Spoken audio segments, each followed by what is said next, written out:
तो आइए सुनते हैं आज की वीडियो में नॉवल हमजाद का एपिसोड नंबर 5। बातें करते करते हम वापस घर में अपने कमरे में पहुंच चुके थे। अरियाना कुछ लम्हे मेरी आंखों में देखती रही, फिर बोली, अगला अमल तुम्हें हमजाद का करना है। क्या? हमजाद का अमल क्या होता है? इससे क्या होगा और कैसे करना होगा? मैंने अरियाना से एक साथ सवाल किए और मंत्र पढ़कर अपने जिस्म को असली हालत में कर लिया। मैं थकान महसूस कर रहा था, इसलिए बेड पर सीधा लेट गया। अरियाना बोली, इसकी तफसील मैं कल बताऊंगी। ये समझ लो, हर इंसान का एक हमजाद होता है। तुम्हें उसे अपने बस में करना है। उससे तुम दुनिया का हर काम करवा सकते हो। वाह, ये तो जबरदस्त है, अभी बताओ ना, मैंने जिद की। नहीं इमरान, अभी मुझे जाना है, बहुत देर हो चुकी है। हमजाद को अगर तुमने काबू में कर लिया तो तुम अपना जिस्म तब्दील कर सकते हो। अरियाना ने मेरी आंखों में मोहब्बत से देखते हुए कहा। जिस्म तब्दील कर सकता हूँ? क्या मतलब है इस बात का? मैंने हैरत से अरियाना से सवाल किया। कहा ना, तफसील कल बताऊंगी मेरी जान, बस मेरे जाने का वक्त है। मैंने उठकर उसके माथे पर बोसा दिया। कुछ लम्हों बाद मेरी सांसों में अपनी खुशबू छोड़कर अरियाना जा चुकी थी, लेकिन मैं अब तक उसी मदहोशी और खुमार में डूबा हुआ था। ना जाने कब उसी खुमार में मैं नींद की दुनिया में उतर गया। ख्वाबों में भी मैं अपनी रूह, अपनी जिंदगी अरियाना को ही देखता रहा। बादलों और ठंडी हवाओं के साथ उसके साथ खेलता रहा। अरियाना का हुस्न बेमिसाल था। उसकी आंखें गहरी झील की तरह लगती थीं, जिनमें हमेशा एक प्यारा सा खुमार रहता था। उसके लंबे घने स्याह बाल जब मेरे चेहरे को छूते तो लगता जैसे रेशमी हवा बह रही हो। उसके होंठ फूलों की पंखुड़ियों जैसे थे और उसकी गर्दन बिल्कुल सुराही जैसी, इतनी गोरी और साफ कि जब वो पानी पीती तो उसका हर घूंट गले से उतरता साफ दिखता। सुबह आंख खुलने से लेकर रात तक का हर पल सिर्फ अरियाना के ख्यालों में बीत गया। मैं जागती आंखों से बस उसी के सपने देखता रहा। उसकी बातों में, उसकी अदाओं में, उसकी मुस्कान में मैं खुद को खो बैठा। कब उठा, कब खाया, क्या किया, आज कुछ भी याद नहीं। मैं सर से पांव तक अरियाना की मोहब्बत में पूरी तरह डूब चुका था। 3 बजे के करीब भीनी भीनी मस्त कर देने वाली खुशबू के झोंके ने अरियाना के आने की खबर दी। मैंने मोहब्बत से अरियाना को पुकारा। अरियाना मेरी जान, मेरी जिंदगी, मेरी रूह, मेरे दिल की धड़कन, आ गई हो तुम। जवाब में अरियाना की शौक खनखनाती हंसी मेरी समातों में रस घोल गई, मगर अरियाना नमूदार नहीं हुई। मैं समझ गया अरियाना अपनी मोहब्बतों और शिद्दतों का इजहार किए बिना जाहिर नहीं होगी, इसलिए मैंने खुद को उसके रहम व करम पर छोड़ दिया। हमजाद का अमल, साधु और बाकी तमाम मामलात बस ए पुश्त डालकर वो अपनी मोहब्बतों और चाहतों से मेरी रूह को सैराब कर रही थी। अरियाना, मेरे सामने आओ मेरी जान, मैं देखना चाह रहा हूं तुम्हें, मैंने सरगोशी की। इमरान, कल दिन आखिरी होगा। कल के बाद मैं तुम्हारे पास नहीं आ सकूंगी जब तक तुम 40 दिन हमजाद का अमल मुकम्मल नहीं कर लेते। मैं ये 2 दिन तुम्हारे प्यार में डूबकर जीना चाहती हूँ। अरियाना की आवाज़ मुझे अपनी समातों में उतरती महसूस हुई। इमरान, मैं आज़ाद होती तो अपनी रियासत में लेकर जाती तुम्हें और सबसे लड़कर भी तुम्हें अपना लेती, मगर इन हालात में ऐसा मुमकिन नहीं है। मैं तुम्हें अपने सर का ताज बनाना चाहती हूँ, तुम्हें अपने शौहर की हैसियत देना चाहती हूँ। क्या तुम मेरी मोहब्बत और उम्र भर का साथ कबूल करोगे? मैं, जो उसकी आवाज़ के खुमार में खोया हुआ था, अचानक से ऐसी अनोखी बात और फरमाइश सुनकर बहुत अजीब सी कैफियत का शिकार हो गया। अरियाना से शादी, उसका शौहर बनना कैसे मुमकिन था? मगर उन लम्हों में मेरी रूह, मेरा जिस्म, मेरा दिल अरियाना के कदमों में झुका हुआ था। मैं बुरी तरह उसके इश्क में फना हो चुका था। मैंने बिना कुछ सोचे कहा, हाँ अरियाना, मेरी खुश नसीबी होगी अगर तुम मेरी दुल्हन बनोगी और तुम्हारे संग मेरी जिंदगी का सफ़र बीतेगा तो यकीनन मैं खुद को दुनिया का सबसे खुशकिस्मत इंसान तसव्वुर करूंगा। उसी लम्हे अरियाना मेरे सामने नमूदार हो गई और उठकर बैठ गई। मेरी आंखें जैसे झपकना भूल गईं। क्या इतना हसीन, इतना खूबसूरत भी कोई हो सकता है? अरियाना मेरी निगाहों की तपिश से शर्मा गई और उसकी पलकें झुक गईं। मैं अरियाना को थामे उठा और बेड से टेक लगाकर बैठ गया। इतना प्यार देने और मुझे चुनने का शुक्रिया मेरी जान, मैंने मोहब्बत में डूबी आवाज में कहा। अरियाना सीधी हो गई और कहने लगी, हमारी बाकायदा शादी होगी, हमारी रस्मों के तहत, मगर शादी तो रूह का बंधन है जो जिस्मों के मिलन से मुकम्मल होता है। ये कहकर अरियाना ने मेरा हाथ अपने सर पर रख लिया और अपना हाथ मेरे सर पर। मैं तुम्हें दिलो जान से अपना शौहर तस्लीम करती हूँ इमरान, और जिंदगी की आखिरी सांस तक इस रिश्ते, इस वफा, इस खुलूस को निभाऊंगी। अरियाना, मैं भी दिलो जान से तुम्हें अपनी बीवी की हैसियत से कबूल करता हूँ और आखिरी सांस तक ये रिश्ता निभाऊंगा। हमारे यहाँ शादी के मौके पर हक मेहर तय किया जाता है। मैं तुम्हारे सर पर हाथ रखकर हक मेहर में अपनी जान, अपनी जिंदगी तुम्हें देता हूँ। तुम इसकी मालिक हो, जैसे चाहो जियो इस जिंदगी को, जब चाहो मांग लेना। ये जान तुम्हारी अमानत है, मैं एक पल में तुम्हें सौंप दूंगा। अरियाना की हसीन आंखों में खुशी के आंसू आ गए। उसने अपनी उंगली में पड़ी हुई पत्थर की एक अंगूठी मेरी उंगली में पहना दी। उसका नगीना कुछ अजीब सी साखत का था, नीले और गुलाबी शेड्स का। ये पत्थर मेरी जिंदगी है, जिस पर आज तुम्हें हक सौंपती हूँ। इस पत्थर में मेरी जान है। ये पत्थर जिसके पास होगा, मेरे जिस्म जान, मेरी जिंदगी का मालिक होगा। इसकी अपनी जान से बढ़कर हिफाजत करना। साधु को अगर पता होता इस राज का, तो वो जाप के चक्कर में पड़े बिना इस अंगूठी को हासिल करके हमेशा के लिए मुझे अपना गुलाम बना लेता। मैं हैरत, खुशी, फख्र और प्यार के मिले जुले जज्बात से उस नगीने को देख रहा था, और अरियाना मुझे। मैंने अरियाना को सीने से लगाकर उसके बालों को चूम लिया। बहुत शुक्रिया मेरी जान, मेरी बनने के लिए और अपना आप मुझे सौंपने के लिए। मैं अपनी जान से बढ़कर इस अंगूठी की हिफाजत करूंगा। अरियाना ने चेहरा उठाकर अपने प्यार की मुहर सब्त कर दी। कमरे में हमारी बोझिल सांसें गूंजती रहीं। आखिर अरियाना गुफ्तगू हुई। इमरान, तुम्हें हमजाद का अमल करना है। अरियाना की आवाज गूंजी। मगर 40 दिन तुम्हें घर से दूर रहना होगा। क्या मतलब? मैं घर से कैसे दूर रहूंगा अरियाना? मैंने सवाल किया। और हमजाद का अमल ही क्यों जरूरी है? कोई ऐसा अमल नहीं जो मैं यहां रहते हुए कर सकूं? अरियाना की आवाज गूंजी। नहीं इमरान, यहां मुमकिन नहीं है। ये अमल तुम्हें दुनिया से अलग थलग वीराने में करना पड़ेगा। ये अमल मैं तुम्हें धोखे में नहीं रखूंगी इमरान। हमजाद का अमल इसलिए करना है कि अगर तुम साधु के मुकाबले में मारे जाओ तो तुम अपना बदन तब्दील करके जिंदा रह सको। बदन तब्दील कर? मैंने हैरानी से अरियाना को देखा। क्या मतलब है इस बात का? अरियाना मेरी तरफ देखकर बोल पड़ी। हर इंसान के 2 जिस्म होते हैं, एक कसीफ, एक लतीफ, एक मरई, दूसरा गैर मरई, एक मादी, दूसरा रूहानी। मादी जिस्म को हम आम आंख से देख सकते हैं, मगर रूहानी जिस्म आम आंख से नहीं देखा जा सकता। वो जिस्म इंसान के मादी जिस्म के साथ पैदा होता है, और अगर मादी जिस्म फना भी हो जाए तो रूहानी जिस्म फिर भी जिंदा रहता है। ये हूबहू इंसान की कॉपी होता है, शक्ल सूरत से लेकर हर चीज में, मगर मादी नहीं होता। बस तुम जिस्म लतीफ का तजुर्बा कर चुके हो। सुरमा लगाकर, मंत्र पढ़कर तुम जिस्म लतीफ बाहर ले आते हो। मगर हमजाद बिल्कुल अलग चीज है, बेशुमार ताकतों का मालिक। काबू कर लो तो तुम्हारा गुलाम। दुनिया का हर मुमकिन और नामुमकिन काम कर सकता है, मुस्तकबिल की खबर दे सकता है, और ऐसा बहुत कुछ जो तुम तसव्वुर भी नहीं कर सकते। अरियाना ने तफसीली हिदायतें देकर खामोश हो गई। ठीक है अरियाना, मैं तैयार हूं। कहाँ करना होगा ये अमल और कब से शुरू करना है? मैंने सवाल किया। कल के बाद से तुम शुरू कर सकते हो। कल आखिरी बार मैं तुम्हारे पास आऊंगी।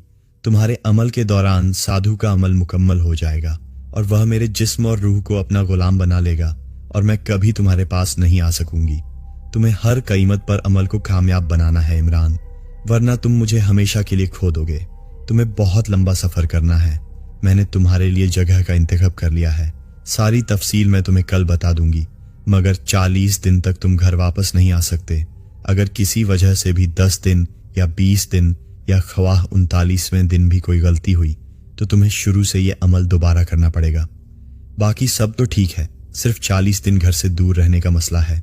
करता हूं इसका भी कोई हल। बस आखिरी सवाल, क्या हमजाद को अपने काबू में करके साधु को जहन्नुम वासिल कर सकता हूं? मैंने अरियाना को मुखातिब होकर कहा। नहीं, हमजाद का अमल तो इब्तिदा है। तुम्हें साधु के मुकाबले आने के लिए और बहुत कुछ करना पड़ेगा। बाकी बातों की तफसील कल बताऊंगी। मैं कुछ देर में बस जाने का वक्त हो जाएगा मेरी जान, अरियाना मोहब्बत भरे लहजे में बोली। अरियाना कुछ देर मेरे सीने पर सर रखे लेटी रही। उसके बाद अलविदा कहकर रुखसत हो गई। जाते वक्त अरियाना मुझे हिदायतें दे गई थी। उसके जाने के बाद भी देर तक बदन उसके खुमार में टूटता रहा। न जाने कब तक मैं इन ख्यालात में खोया रहा और आखिरकार सो गया। सुबह खिलाफ मामूल में जल्दी उठा। हालांकि जिस्म बुरी तरह टूट रहा था, मगर बहुत से ज़रूरी काम निपटाने थे। मैंने लाहौर में नौकरी का बहाना करके किस तरह घर वालों को कायल किया, ये बहुत लंबी कहानी है। घर वाले इस बात को हजम ही नहीं कर पा रहे थे कि मैं जो नौकरी करने में खुद दिलचस्पी नहीं लेता था, इसे रातों रात ऐसा क्या हो गया कि नौकरी के लिए भी तैयार हो गया, और वो भी इतनी दूर लाहौर। मैंने घर वालों पर वाज़ेह कर दिया था कि मेरे काम की नीयत ऐसी है कि पूरे पंजाब और बलूचिस्तान तक जाना पड़ेगा, तो राबिता कम ही मुमकिन हो पाएगा। किस्सा मुख्तसर, मैंने एक जोड़ा, कुछ ज़रूरी चीज़ें और सुरमा एक छोटे से बैग में रखा और घर वालों को अलविदा कहकर 9 बजे घर से कैंट स्टेशन जाने का कहकर निकल गया। मैंने शलवार कमीज पहनी हुई थी, कॉटन की, जो काफ़ी खुली थी। महल्ले से निकलकर एक मुनासिब जगह देखकर मैंने मंत्र पढ़ा और नादीदा हो गया। अपनी पेशानी पर सुरमा मैं घर से निकलते वक्त लगा चुका था। नादीदा होकर मैंने मुख्तसर सा बैग अपनी कमीज के अंदर किया और वापस घर की तरफ चल पड़ा और घर की साइड दीवार में से गुजरते हुए अपने कमरे में आ गया। कमरे में पहुंचकर मैंने बैग बेड के नीचे रखा, कमरा अंदर से लॉक किया और बेड पर लेटकर अरियाना का इंतजार करने लगा। अरियाना के इंतजार में वक्त गुजारना बहुत मुश्किल हो गया, मगर आखिरकार 2:45 बजे के करीब मुझे कमरे में अरियाना की खुशबू महसूस हुई। मैं उसे महसूस करके बेड पर उठकर बैठ गया। चलो इमरान, बाकी बातें पहुंचकर करेंगे, ये कहते हुए अरियाना ने मेरा हाथ थामा। मैंने बैग बेड के नीचे से निकालकर कमीज में छुपाया और हम कमरे से निकलकर हवा में परवाज कर गए। जमीन और शहर की रोशनियां हमारे कदमों के बहुत नीचे रह गईं। शहर खत्म होने के बाद अंधेरे का सफर शुरू हुआ और बहुत देर तक फिजा में। सफर के बाद हम एक हसीन और जमेल जगह पर पहुंच गए। चांद की रोशनी में सब कुछ बहुत ख्वाबनाक था।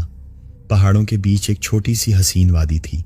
एक तरफ जंगल का तवील सिलसिला, दूसरी तरफ बुलंद ओबाला पहाड़ और जंगल की तरफ जाती एक खूबसूरत सी झील। अरियाना मेरी मोहब्बत देखकर मुस्कुरा दी। तुम्हें पसंद आई ये जगह इमरान? बहुत खूबसूरत, बहुत हसीन है। कौन सी जगह है ये अरियाना? मैंने सवाल किया। अरियाना ने मेरा हाथ थामा और एक पहाड़ की तरफ चल पड़ी। ये हमारे रियासत के शुमाल की तरफ पहाड़ों का सिलसिला है। यहाँ से अगर हम हवा में तैर कर जाएं तो 15 से 20 मिनट में हम अपनी रियासत पहुंचेंगे। अरियाना, ये कहते हुए एक छोटे पहाड़ के बिल्कुल पास पहुंच गई। इमरान, जो अंगूठी मैंने दी थी वो इस जगह पर मिस करो। अरियाना ने एक जगह की तरफ इशारा किया। ये जगह बड़े बड़े पत्थरों के दरमियान थी। मैंने अरियाना की दी हुई अंगूठी इस जगह मिस की। अंगूठी टच होते ही एक भारी दरवाजे नुमा चट्टान अपनी जगह से सिरक गई और अंदर जाने का रास्ता बन गया, मगर अंदर अंधेरा नजर आ रहा था।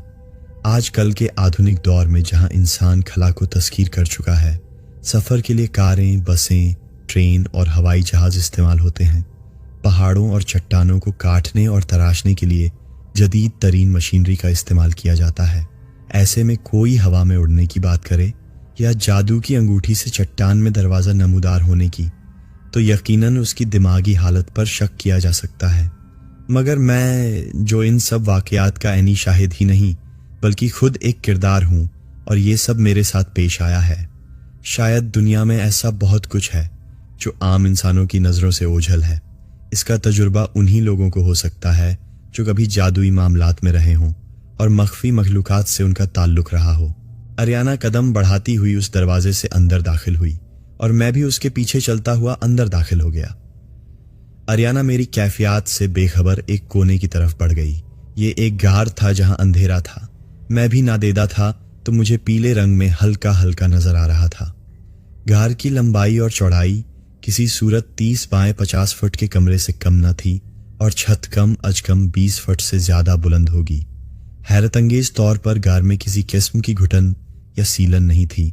शायद ताज़ा हवा आने के सुराख मौजूद थे। अरियाना ने कोने में दीवार में बने एक सुराख में हाथ डालकर कपड़े में लिपटी कोई चीज़ निकाली और जब उससे कपड़ा हटाया तो वो एक बैजवी सा पत्थर था जिसमें से सुरख रंग की हल्की रोशनी निकल रही थी। अरियाना ने दीवार में ही बनी हुई एक छोटी सी ताकनुमा जगह पर पत्थर रख दिया। गार में सुरख रंग की हल्की सी रोशनी फैल गई जो एक नाइट बल्ब जैसी थी। ये चकानल पत्थर है, सिर्फ इन्हीं पहाड़ों में मिलता है। हम इसे रात के वक्त रोशनी के लिए इस्तेमाल करते हैं। अरियाना मेरी तरफ देखते हुए कहने लगी। मैं माचिसें, मोमबत्तियाँ, तेल और दिया वगैरह लाया हूँ अरियाना। मैंने सब चीज़ों का इंतज़ाम कर लिया था। हाँ, पहले दरवाज़ा बंद कर दो। वो जो सियाह निशान है उस पर अंगूठी मिस कर दो तो चट्टान वापस अपनी जगह पर आ जाएगी। मैंने अरियाना की हिदायत पर अमल किया और चट्टानी दरवाज़ा बंद कर दिया। गार के एक कोने में मिट्टी या शायद पत्थर का सुराहीनुमा बर्तन था जो शायद पानी के लिए था। उसके बराबर में ही पत्थर या मिट्टी ही का एक कटोरा नजर आ रहा था। एक तरफ जमीन से कुछ ऊपर पत्थर ही को बराबर करके लंबाई में तख्त जैसी शक्ल दी गई थी। उस पर एक मखमली सी बिस्तरनुमा चीज नजर आ रही थी जो तय करके रखी हुई थी। कार में मजीद भी चंद चीजें थीं। मैंने अरियाना को देखा। अरियाना के चेहरे पर मुस्कुराहट नमूदार हो गई। सब कुछ बताती हूँ, पहले तुम लिबास तब्दील करो। ये कहकर अरियाना ने मेरा बैग खोला और मुख्तसर सा एक कपड़ा निकाल लिया जिसे लंगोट की सूरत बांधना था मुझे। सारे सामान की हिदायतें अरियाना पिछली रात दे गई थीं और उसी की मुनासिबत से मैंने इस बैग में सब चीजें भरी थीं। मैं मंत्र पढ़कर अपने जिस्म में नमूदार हुआ तो अरियाना नजरों से ओझल हो गई। चंद लम्हों बाद अरियाना नमूदार हुई और मुझे पत्थर के उस तख्त पर बिठा दिया जो दीवार के साथ था।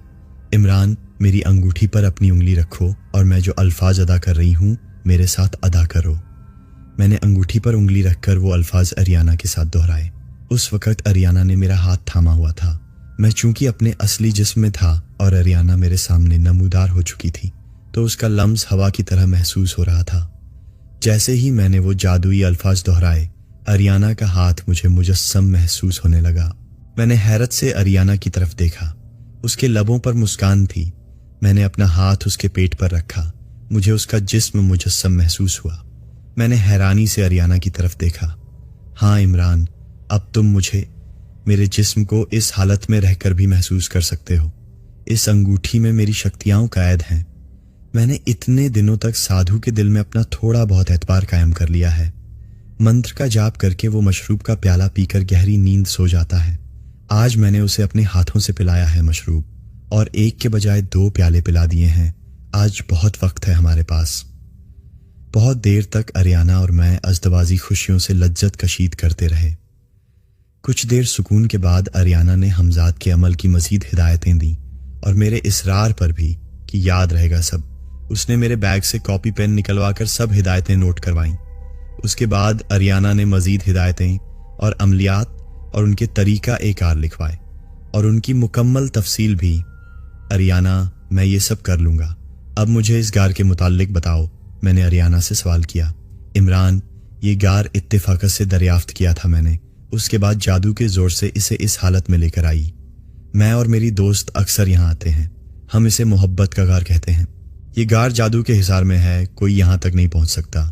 इवन अगर वादी तक आ भी जाए तो भी, मगर ये वादी इतने दुश्वार गुजार और खतरनाक पहाड़ों में घिरी हुई है कि इस तरफ से यहाँ कोई नहीं पहुँच सकता। सिर्फ जंगल का रास्ता है और जंगल में बेशुमार खूनी दरिंदे, जानवर और वहशी कबाइल आबाद हैं जो आदमखोर हैं। इस जंगल को पार करके भी कोई यहाँ नहीं आ सकता। मैं तुम्हें जंगल की हद बता दूंगी। बाहर निकलकर तुम वहां तक जाकर फल वगैरह ला सकते हो। इस हिस्से तक जादू का असर है। इसे पार करके कोई दरिंदा या जानवर इस तरफ नहीं आ सकता, मगर इस हद से आगे जाओगे तो जान गंवा दोगे, इसलिए किसी सूरत बेहतियाती मत करना। ये कहकर अरियाना उठ खड़ी हुई और उसने बिरोनी दरवाजे की तरफ कदम बढ़ा दिए। मैं उठा और चलता हुआ मखसूस जगह पर उंगली रख दी, जिससे चट्टानी पत्थर अपनी जगह से हट गया और रास्ता बन गया। मैं और अरियाना चलते हुए बाहर आ गए और बाहर आकर मैंने फिर से गार का दहाना बंद कर दिया। माहौल बेहद खूबसूरत और रुमान परवर हो रहा था। चांद की किरणें बादलों से छनकर जमीन पर आ रही थीं। हम चलते हुए झील की तरफ बढ़े। रास्ते में एक पत्थर पर रुककर अरियाना ने मुझसे कहा, हमजाद का अमल इस पत्थर पर खड़े होकर करना है, क्योंकि यहाँ से सूरज जब जमीन पर पड़ेगा तो तुम्हारे जिस्म का साया बनेगा। आखिरकार चलते हुए हम झील किनारे पहुंच गए। चांद का अक्स झील के पानी में नजर आ रहा था। हम झील के किनारे पड़े हुए एक बड़े से पत्थर पर बैठ गए। हवा सरसराती हुई हमारे जिस्मों को छूकर गुजर रही थी। बहुत देर तक हम एक दूसरे में गुम रहे। कुछ देर बाद अरियाना ने चलकर मुझे जंगल की हदों से आशना करवाया, जहां तक मैं जा सकता था। वहां से वापसी पर हम गार के पास एक पत्थर पर आकर बैठ गए। इमरान, मुझे भूलना मत मेरी जान। साधु के कब्जे में जाने के बाद तो मैं मौत भी नहीं ले सकती अपनी मर्जी से। अरियाना भीगी पलकों से बोल पड़ी। मेरी जान, इमरान सांस लेना भूल सकता है भला? तुम तो मेरी सांस की तरह हो। जिस लम्हे मैं सांस नहीं लूंगा उसी लम्हे तुम्हें भुला सकूंगा, इससे पहले नहीं। मैंने अरियाना को प्यार करते हुए कहा, इमरान, तुम मुझे अगर देखना चाहो तो मेरी अंगूठी की शक्तियों को इस्तेमाल कर सकते हो। मुकम्मल वाजह तो नहीं, मगर तुम जब चाहो मुझे देख सकते हो, मखसूस मंत्र पढ़कर। ये कहकर अरियाना ने मुझे मंत्र सिखाया और अंगूठी की कुछ और शक्तियों के बारे में बताया और भीगी पलकों से अलविदा कहकर मुझसे रुखसत हो गई। मैं पत्थर पर नीम दराज था और मेरे इर्द गिर्द सुकूत फैला हुआ था। अरियाना के चले जाने से जैसे मेरे दिलो दिमाग में सन्नाटा उतर गया था। वीरान सुनसान जगह पर तन्हाई इस कैफियत को और बढ़ा रही थी। कुछ देर पहले तक नजर आने वाले हसीन और रुमान परवर मनाजिर में अब मेरे लिए कोई कशिश नहीं थी। दिल जैसे किसी ने मुट्ठी में जकड़ लिया हो। ऐसे महसूस हो रहा था जैसे अरियाना मुझसे हमेशा के लिए बिछड़ गई हो। मैं पत्थर से उठकर घार की तरफ बढ़ा और अंगूठी की मदद से खोलकर अंदर दाखिल हो गया। अंदर पत्थर से निकलने वाली सुर्ख मध्यम रोशनी फैली हुई थी। मैंने घार का दरवाजा बंद कर दिया। मेरा इस वक्त किसी चीज में दिल नहीं लग रहा था। मैं बिस्तर की तरफ बढ़ा और लेट गया। मुझे सुबह अमल शुरू करना था। मैंने बैग से टाइम पीस निकाला और सूरज निकलने के वक्त का अलार्म लगा दिया। बहुत देर तक मैं अरियाना की याद में करवटें बदलता रहा, उसे याद करता रहा। उसके बाद नींद की वादियों में उतरता चला गया। मेरी आंख अलार्म की तेज आवाज से खुली जो गार में भयानक तरह से गूंज रही थी। मैंने उठकर अलार्म बंद कर दिया। मुझे 7 घंटे का अमल करना था, वो भी गर्मी और धूप में। मैंने कोने में पड़ी सुराही उठाई और घर का दरवाजा खोलकर बाहर आ गया। बाहर आकर मैंने दरवाजा बंद किया और झील की तरफ कदम बढ़ाए। झील से मैंने सुराही में पानी भरा और जंगल की तरफ बढ़ गया। जंगल में फलों के दरख्तों की बहुतात थी। मुझे नारियल के दरख्त नजर आए, मगर नारियल बहुत बुलंदी पर थे और मेरे पास उन्हें उतारने का जरिया नहीं था। मैं और आगे बढ़ा तो मुझे दरख्तों पर सेबों की तरह के फल नजर आए जिनका रंग सुनहरी माइल था, मगर वो सेब नहीं थे। मैंने वो फल तोड़ा और उसे चखा। ऐसा लगा जैसे मुंह में शहद घुल गया हो। इतना मीठा और जबरदस्त फल मैंने कभी नहीं खाया था। मैंने 3-4 फल तोड़े जो सेबों से कुछ बड़े साइज के थे और उन्हें खाता हुआ वापस गार की तरफ हो लिया। गार तक पहुंचते पहुंचते मैं 2 फल खा चुका था। हैरतंगेज तौर पर ऐसा लग रहा था मेरी जिस्मानी तवानाई और ताकत में इजाफा हो गया है। मैं दरवाजा खोलकर गार में दाखिल हुआ और बाकी फल ताक में रख दिए और कटोरा भरकर पानी पिया। उसके बाद मैंने वो कागजात निकाले जिस पर मेरी जिंदगी की हिदायत और अमलियात वगैरह अरियाना ने नोट करवाई थी। मैं इन हिदायत और पढ़ने वाले मंत्र को अच्छी तरह जहन नशीन करके गार से बाहर आ गया और उस पत्थर का रुख किया जिस पर खड़ा होकर मुझे अमल पढ़ना था। मैंने अमल का वक्त सुबह 7 बजे से दोपहर 2 बजे तक का रखा था। सूरज निकल चुका था। पत्थर पर चढ़कर मैं इस तरह खड़ा हो गया कि अपना साया मुझे सामने जमीन पर पड़ता नजर आ रहा था। मैंने हसार कायम किया और अपने साये के सर के मकाम पर नजरें जमाकर अमल पढ़ने का आगाज कर दिया। दोस्तों, कहानी अभी जारी है। इसका अगला हिस्सा देखने के लिए हमारी अगली वीडियो का इंतजार करें। अगर आपने अभी तक हमारे चैनल